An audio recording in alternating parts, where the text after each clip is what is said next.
it's a battle, it's a war, whatever analogy you want to use. It is, and we're at where we're at. I mean, and we're putting the players out there that we think give us the best chance to be successful to win the game in that moment. And maybe they're a little bit tired, but I know this: if you want something bad enough, there's always something left in the tank. I know that. A passionate Tommy Lloyd there as Houston outlasts Arizona here at the McHale Center. Eliav Gabay joined by Jordan Ham. And Jordan, I did feel like the Wildcats ran out of gas there, to quote our guy Chancellor Johnson over in Houston. The Cougars just weigh on you. And that's what we saw tonight. I think that is fair. And these are two teams. I don't know that this Arizona team is the most talented that Tommy Lloyd has had, but it's certainly the most scrappy, and it's certainly probably the team that style-wise matches Houston the most. So watching them go back and forth, it's like two players in pool basketball just trying to drown each other rather than splash each other.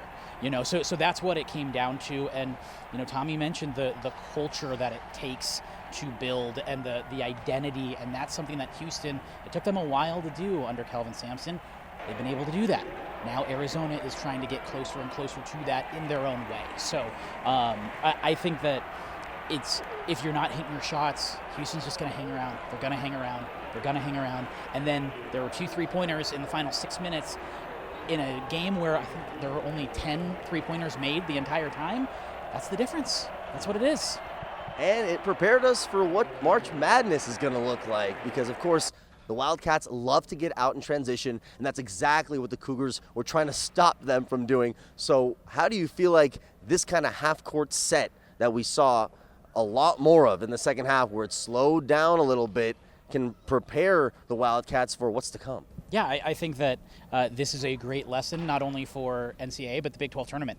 And there's going to be a lot more games where they're going to get battle tested for some really crucial matchups. And look, if you're going to be successful in the postseason, you got to find different ways to win.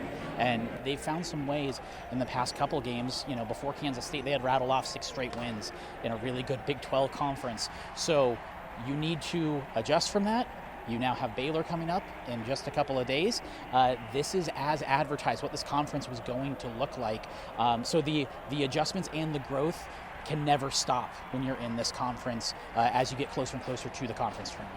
Caleb Love said it. He would rather have a game like Baylor coming up when they're on the road, where they have to be challenged. And I agree with him. I think it's better to just try and put this behind you, as far as the mentality of, hey, listen, next game up, and that challenge is coming.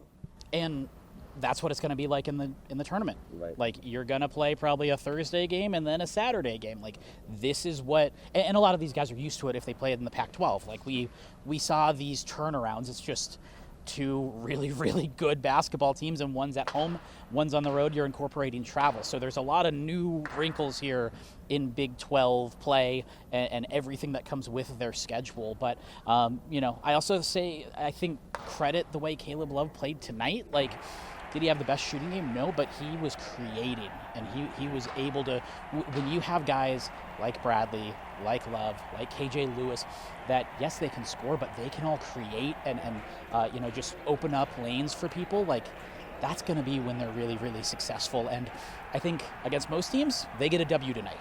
Against Houston, it just wasn't in the cards. So I think taking a step back, looking at the bigger picture is important here. And it's like, okay, got another one under your belt. You're prepared. How can we take these lessons and apply them for the future?